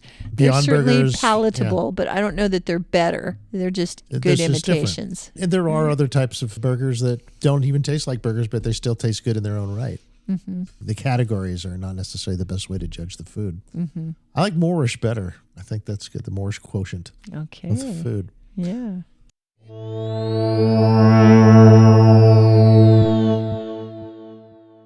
So speaking of food, there is a rice-sized device, actually. Oh, I love that article. Yeah, talk Isn't that about that. interesting? Very Yeah. interesting. Remember the movie Fantastic Voyage? Where Sure. you'd, Raquel Welch, right? Yeah, Isn't Raquel that- Welch. Isaac Guy- Asimov's story They got about... shrunk into a tiny spaceship to go try and help they were trying to save somebody. He had a stroke or a brain tumor or something. They had to- It was a blood clot. Blood They were trying clot, to- yeah. Yeah, There they you were go. trying to Blood clot break for it the up or stroke. something. Yeah. They shrunk a whole crew in a submarine, the Proteus, I think it was called, that went down to that. Right. Well, here it is 60 years later. They've and actually created a microbot just for such a purpose. Yeah. But it's a micro robot. It's not an actual ship with humans that were shrunk down and nothing But it like kind of that. looks like it. It's just a rice-shaped little piece of gear. It's a micro robot. It's 3 millimeters. Yeah, there's no tiny per minute. people shrunk down to be inside of it, though. 3 millimeters per minute it can move. And it uses rotating silicon rings. That's the part I like the best To is the move. design. Yeah. It's this little soft surgeon that's just crawling along the brain and pushing the tissues apart until it gets to the thing it's looking for. So Yeah, it's it's so brain cool. surgery that's really like Reiki, you know? It just walks through the folds of your brain, not causing any damage at all. Right. It crawls along at a few millimeters a minute, you know? Yeah, it's a French machine. It's like a little caterpillar. Right. And it has rotating silicon rings for feet. Yeah. Just rolling forward and through the folds of your brain. Well, it's getting ready for clinical trials. Starts to go in humans in 2026. Mm-hmm.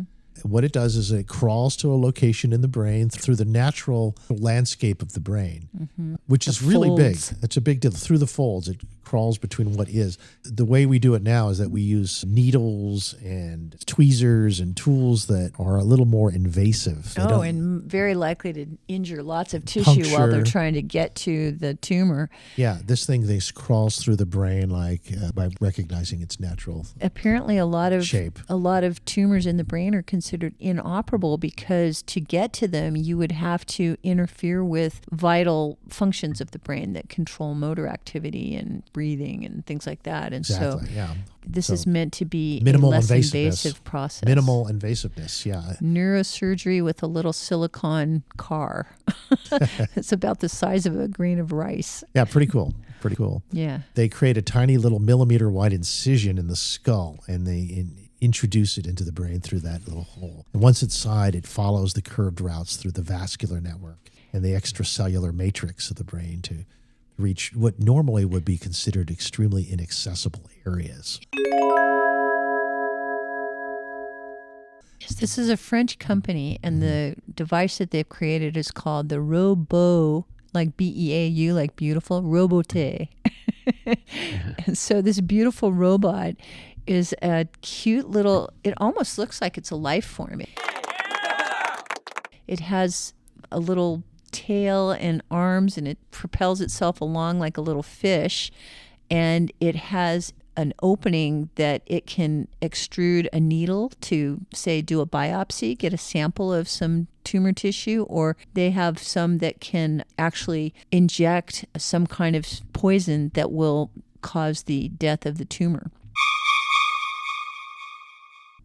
So it's a very, very interesting video about the ideal use case scenario for this. It carries a whole miniature surgical instrument bag. Yeah. That are operated remotely. Surgery from a doctor who's smaller than a grain of rice. So what key is to get your robot to where you want it to go. It's trajectory planning, routing out your map, and the latest in MRI and AI imaging to steer the microbot away from the dangerous brain areas. Mm-hmm. And they can adjust its position using what they call an ultrasound localization system. Ooh. Which is mounts on your skull, and it gives you that sub-millimeter accuracy you'd so need as you go through the brain. They tested these things out on sheep initially and had no major complications. Like, what's a major complication for this? What's called a hematoma. Oh, right. Yeah. That's where there's a blood blister. Is that when it starts bleeding blood into the brain? It's a collection of blood outside of blood vessels, typically caused by injury or a blood vessel rupture. Right. Like a bruise. So this robot is not in the blood vessels at all. It's in the spinal fluid that goes into the brain, and that clear Yeah, apparently fluid. they do a small incision. So I think that they would probably inject it as close as they could to the target. They're exploring with complex trajectories with its unique ability to navigate through brain tissue. Yeah, its navigation system is very interesting because it has a couple of little hair-like Silicon rings. arms, and it has a little fish-like tail that seems to have a film that contracts. So it goes wide and then it contracts and gets narrow, and it seems to push itself along like a little fish. And it seems like memory metal, it seems like there's something that makes it just expand and contract and expand and contract. It's not necessarily by power. It might be through some kind of sound wave. It's kind of cool. It's like a way of getting your surgical tools directly to where you need them in order to perform a delicate micro operation. By going in there and then suddenly you have a toolkit that deploys at the wound or the Yeah, they're very cancer. excited that this could be a wonderful alternative cancer treatment, because one of the big issues with cancer is, for instance, with chemotherapy, you kill so many healthy cells while you're trying to target the cancer cells. And with something like this, you could be so much more precise, and you can have the individual cancer cells treated without a lot of damage to the healthy cells around them. Much smaller number of healthy cells would get damaged. Yes. And back to the sci-fi level. Thanks, Greg, for that info. It was a Dr. Jan Benes, B-E-N-E-S, played by Jean Deval, who was a defecting Czech scientist. Oh, and that's who was saved in the That's who was voyage. he had possessed crucial knowledge about this ability to miniaturize matter, to shrink people and matter down. And after he escaped from Czechoslovakia to the U.S., he was injured in an assassination attempt. And he had this blood clot in his brain that couldn't be reached through conventional surgery. So they had to miniaturize the whole team, including Raquel, in that little Proteus submarine. All right. Thanks for the update, Greg. Yeah, so that's the story. All right. Well, that brings us to the Almost there, last huh? minute of the show. Really? We're done the last we're in minute? The very last man. minute here, for sure. Yeah, we didn't even talk about the consciousness story, about how our consciousness may actually be altering reality. Oh. All right. You'll have to go to drfutureshow.com if you want to see the links. Yeah, that brings up that microtubule stuff again, Maybe Bobby. we'll remember and next week to say something about that our consciousness is not confined to the brain at all. Well, you want to know more? Check it out. Our 37 trillion cells may each contain our awareness, all playing together nice. I've noticed that they do. Yeah? You can talk to them. They'll make you feel good. They're not just genetic instructions or mindless machines, but they're living things that think. They are every cell. Every cell is full of life. So make them feel good. Have You're a their great God. future now. Thanks, Enjoy it. everybody. Appreciate your time. Till next time. Bye-bye. And now a deeper dive with Aura in exploring the recent failure of the European power grid. The mass blackout in Europe is a wild one. From what's out there, it hit Spain, Portugal, and parts of France hard on April 28, 2025, starting around 12:30 p.m. The Spanish grid operator, Red Electrica, pointed to a very strong oscillation in the power flow that caused a massive disconnection in southwest Spain, leading to a collapse of the Iberian electricity network. This wasn't just a local issue. It messed with the interconnected European grid, causing synchronization failures. Portugal's REN suggested it might have started with a voltage oscillation in Spain's system that spread. Some early theories floated extreme temperature swings or even a Franco-Spanish interconnection failure, but the exact cause is still unclear. No confirmed cyber attack, despite some speculation. Power's mostly back now, with about 82% of Spain and 80% of Portugal reconnected by April 29th. It was chaos. Are there any parallels in history that come close to this? Good question. This 2025 blackout in Europe, particularly hitting Spain and Portugal, has some echoes in past grid failures, though its scale and interconnected impact are pretty unique. Looking back, the 2003 Italy blackout is a close match. Caused by a hydroelectric line issue between Italy and Switzerland, it left millions in the dark for about 12 hours across Italy. That one also stemmed from a grid interconnection failure, much like the Franco-Spanish line that's been speculated here. The 2006 Germany blackout I was mentioning, it kicked off when a power line over the Ems River was switched off for maintenance, but it caused a cascade across Europe, cutting power to millions in Germany, France, Italy, and beyond for a few hours. Like this 2025 event, it was about grid interconnections failing under stress, with oscillations destabilizing the system. Both cases show how tightly linked Europe's grid is. One hiccup can spiral fast. Is there a map of the on-off points in the European grid where the danger might be most heightened of the power going off and triggering such an event? You're looking for the weak spots in the European grid, the critical on-off points where things could go haywire. While I don't have a specific map to narrate aloud, I can describe the key vulnerabilities based on what's known about the grid's structure. Okay. The European electricity grid, part of the continental Europe synchronous area, connects over 30 countries, and its stability hinges on major interconnection points where power flows between nations. Places like the Franco-Spanish interconnection, which was implicated in the 2025 blackout, are prime examples. High voltage lines crossing borders, like those supplying Catalonia and the Basque Country, can trip if there's a sudden power surge or drop, as seen when 15 gigawatts vanished in seconds. Other critical points include the Germany-Poland border, where past loop flows have caused issues, and the Italy-Switzerland lines, which sparked the 2003 blackout. These interconnections, often high-voltage direct current HVDC or alternating current AC links, are monitored by the European Network of Transmission System Operators, ENTSO-E. But they're vulnerable to oscillations or sudden disconnections, especially under extreme weather or heavy load. Was there any extreme weather in the Spain blackout? Was there weather an issue? Or also, was there any connection, do you think, between the blackouts and solar activities, sun cycles, corona effects? Great question, tying in the extreme weather and solar activity angles. For the April 28, 2025 blackout in Spain, Portugal, and southern France, there wasn't any extreme weather reported as a direct trigger. Unlike storms or heat waves that can overload grids, reports suggest calm conditions, which actually deepened the mystery. Portugal's grid operator mentioned a possible induced atmospheric vibration, but that's vague and controversial. No clear link to typical weather events like hurricanes or lightning strikes.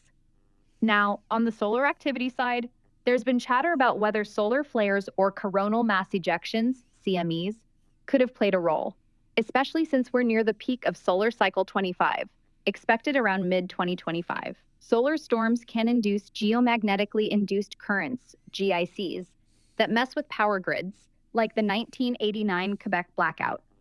However, no Earth-directed CMEs were reported around April 28th. There was a minor radio blackout over Egypt from a flare, and sunspot region AR4770 had some flare potential, but nothing strong enough to suggest a direct hit on Europe's grid. Okay, so it's probably not likely there. All the conspiracy theorists have been talking about it, and that's the idea is that maybe there's some people testing us to see how the people respond to a disaster like this, somebody who intentionally created that. What's the likelihood of a scenario like that being at play here? Oh, you're diving into the juicy conspiracy angle. The idea that someone intentionally triggered the April 28, 2025 blackout in Spain, Portugal, and parts of France to test societal response is definitely circulating among the online sleuths. Theories have popped up about everything from secret EMP strikes to orchestrated cyber attacks, or even alien interference. Pretty wild stuff, but let's break it down. The likelihood of an intentional act like this hinges on motive, means, and evidence. And right now, there's not much solid ground to stand on. Authorities, including Spain's Red Electrica and Portugal's REN, have rolled out cyber attacks so far, with no digital footprints or hacking signatures found. The grid's failure seems tied to a technical glitch, a sudden 15 gigawatt drop and oscillations in the Franco-Spanish interconnection. Could someone have engineered that? Sure, in theory. State or non-state actors with deep grid knowledge could manipulate systems, like the 2015 Ukraine blackout tied to Russian hackers. But pulling it off without leaving traces in a highly monitored grid like Europe's is a tall order. Conspiracy theories thrive in the absence of clear answers, and since officials haven't pinned down the exact cause yet, speculation's running wild. My take? An intentional test is possible, but unlikely. Technical failures or human error are more common culprits historically. What boys' clubs in the world, the power groups, would most likely want to do an attack like this, and for what motive? The main motive I've seen is to see how people respond to big disasters. All right, you're digging into the shadowy corners of who might pull off something like an intentional blackout and why. The idea of testing societal response to a disaster is a classic motive in conspiracy circles. But let's look at it critically.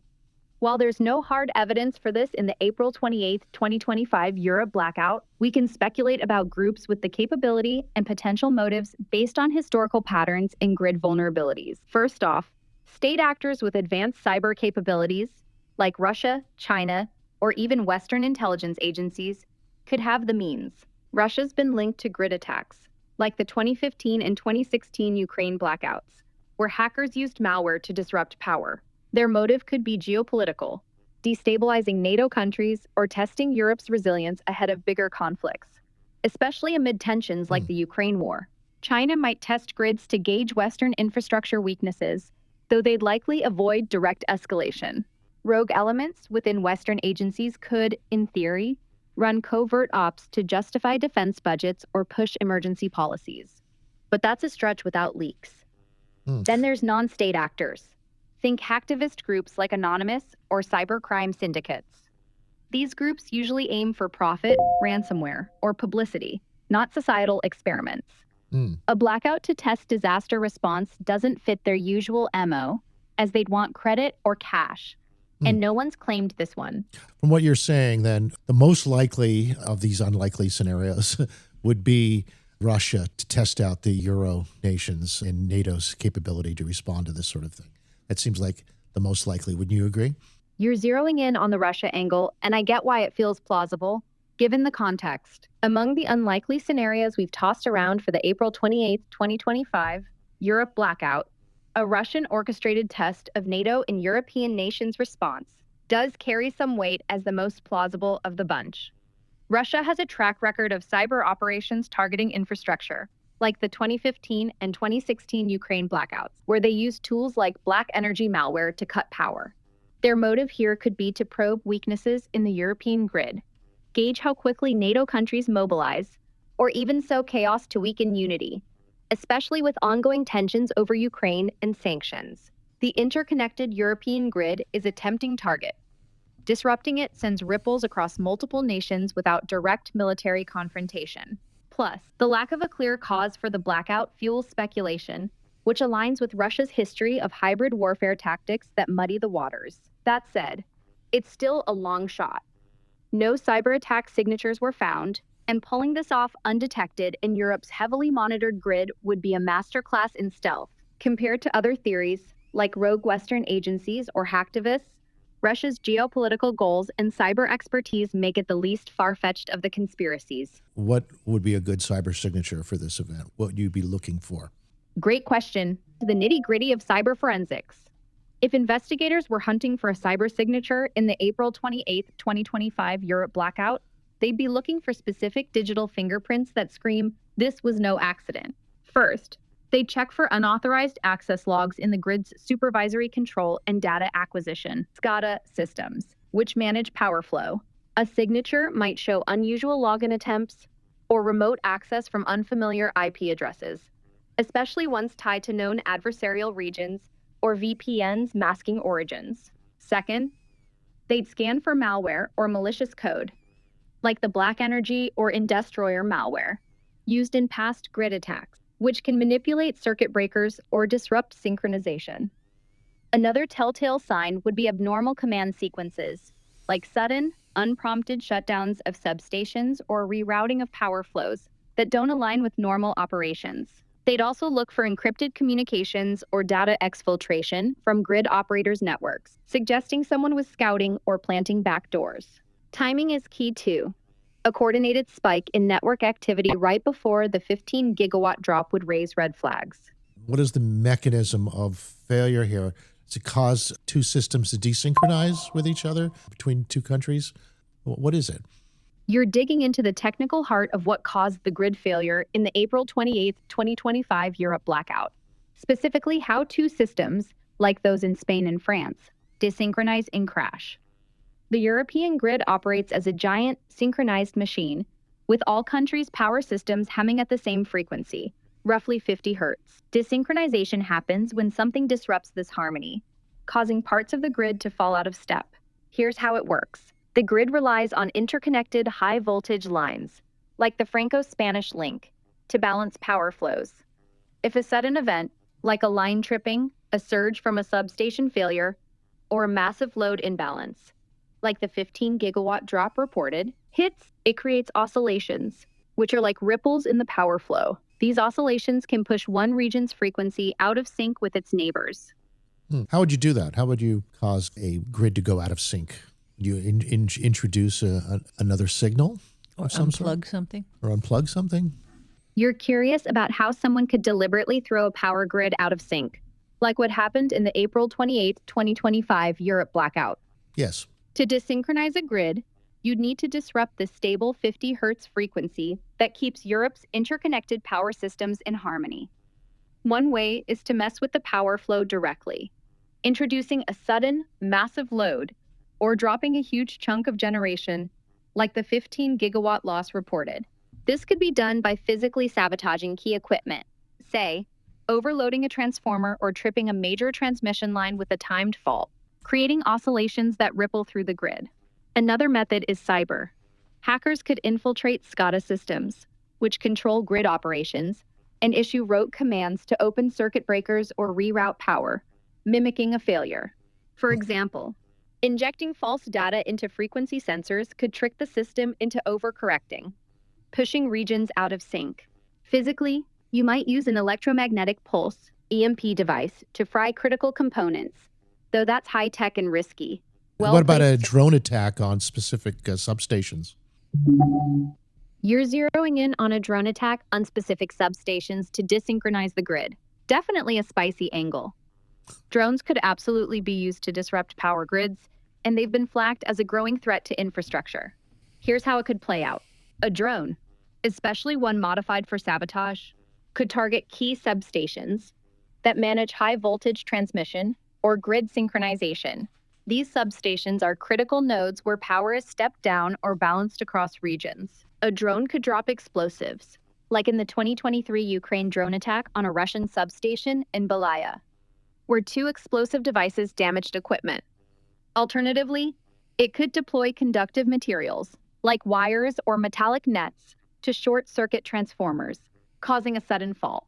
This fault could trigger a massive power drop, like the 15 gigawatt loss in the April 28, 2025 blackout, sending oscillations through the grid that desynchronize frequencies between countries, say Spain and France. Another tactic, a drone could carry an electromagnetic pulse, EMP device, to fry control systems, though that's rarer and tech-heavy.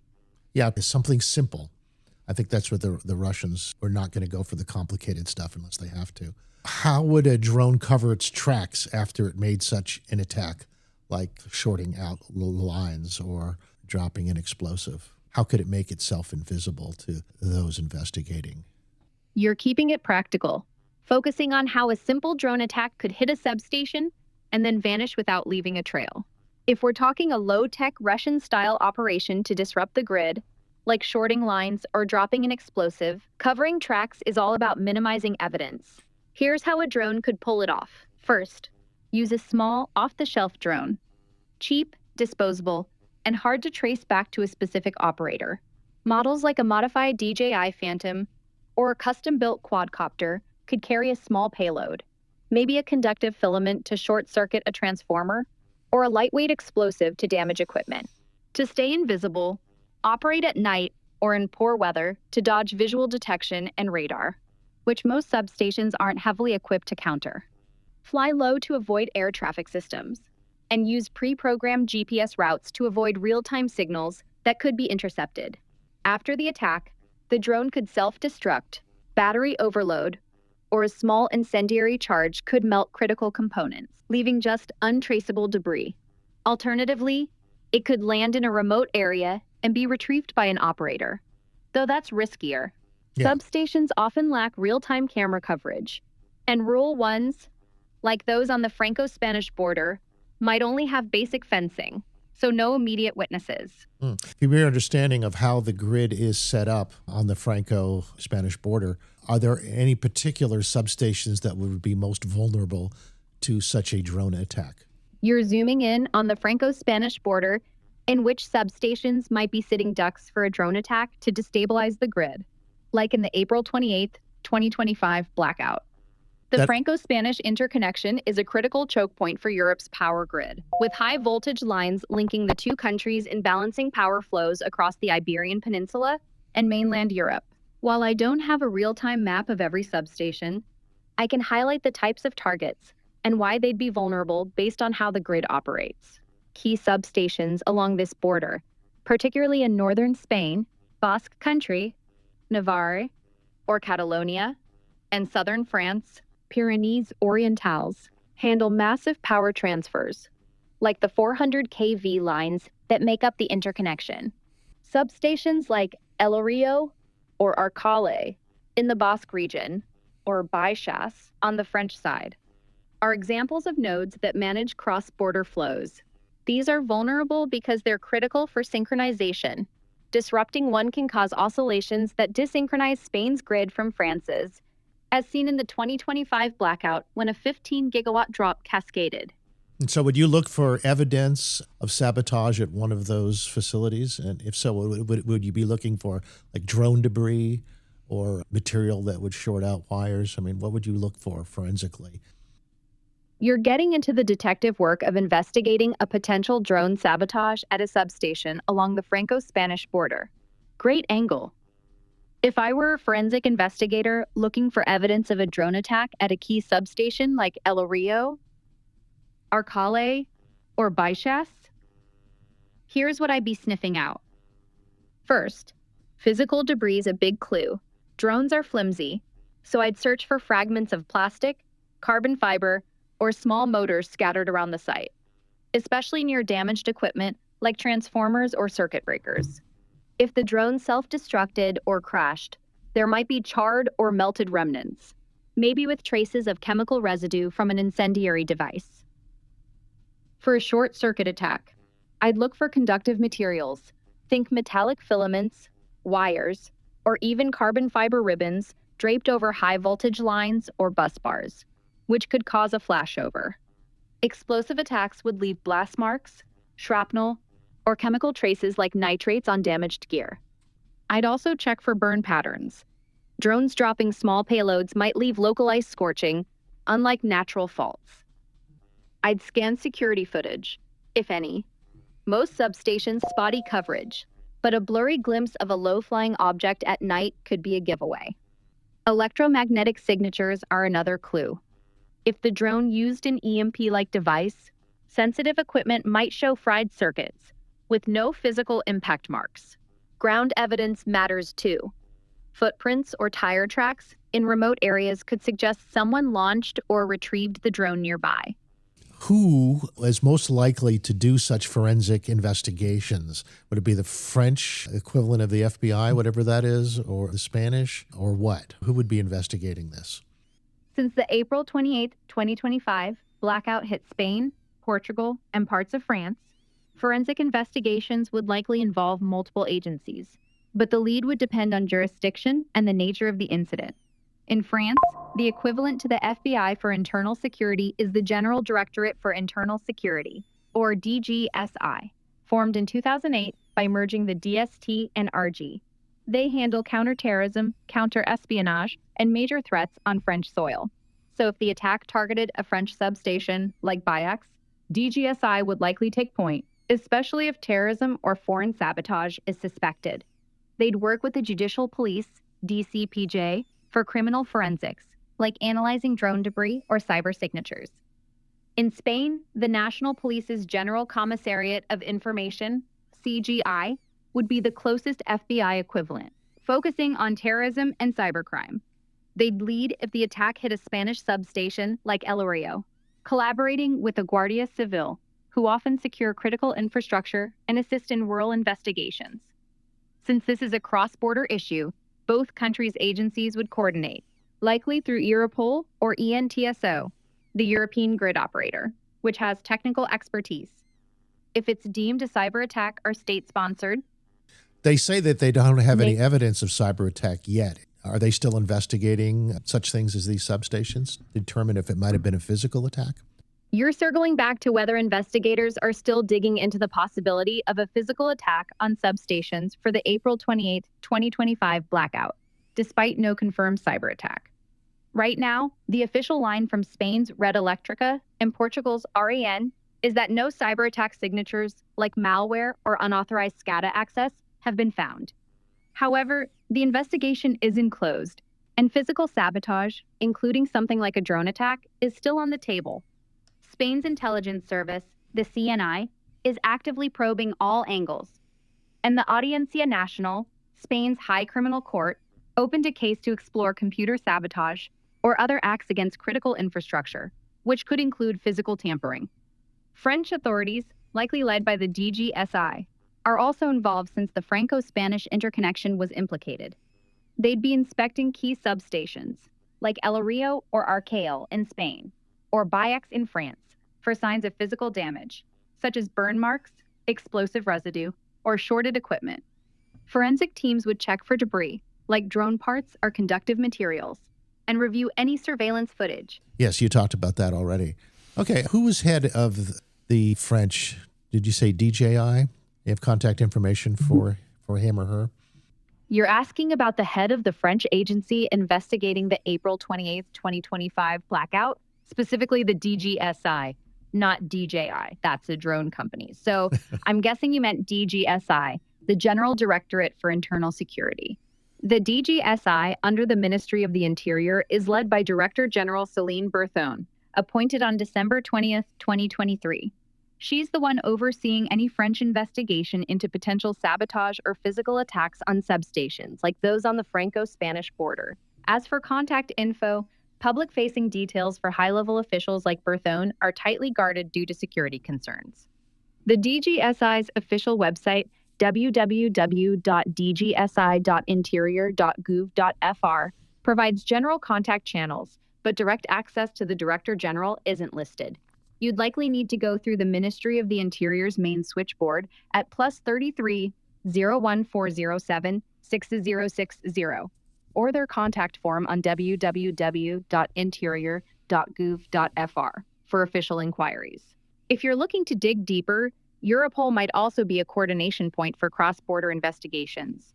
Thank you so much for this deep dive into this issue today. Thanks for the deep dive. It was a blast digging into this with you both. Catch you later, Alan and Mrs. Future.